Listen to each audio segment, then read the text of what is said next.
শুদ্ধ আরও একবার পাকিস্তানের টেস্ট দলের অধিনায়কত্ব পেয়েছেন বাবর আজম। আর অধিনায়কত্ব পেয়ে জানিয়েছেন বাবর আজম নিজের লক্ষ্যের কথা। শৃঙ্খলা, ফিটনেস এবং পারফরমেন্সটাই সব এই ক্রিকেটারের কাছে।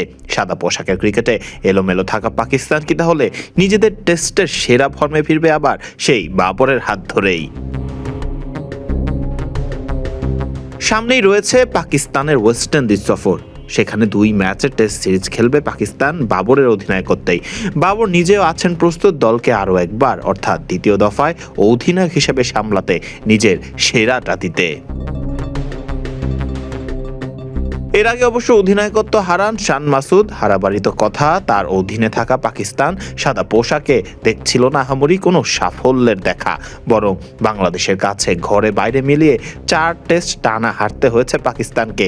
16 ম্যাচে মোট 12টিতেই শান মাসুদের অধিনায়কত্বে হেরেছে পাকিস্তান, যা নিশ্চিতভাবেই বেশ মন্দ পরিসংখ্যানই বলা যায়।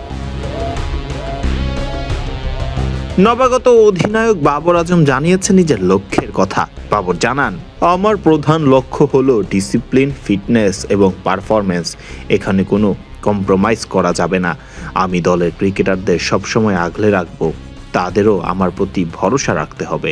দলের সব ক্রিকেটাররা এক হলেই এক শক্ত দল বানানো সম্ভব।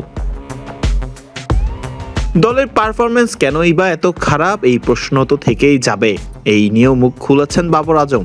বাবর আজম বলেন, এইটা আমাদের বুঝতে হবে আমরা কোথায় এবং কেন স্ট্রাগল করছি।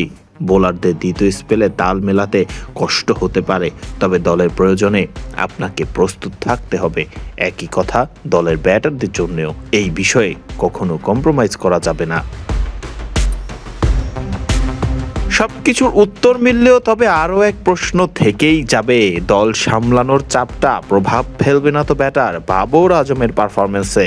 সেটিই তো এবার দেখার পালা। ফরদিন রহমান সকাল, বিডি ক্রিক টাইম।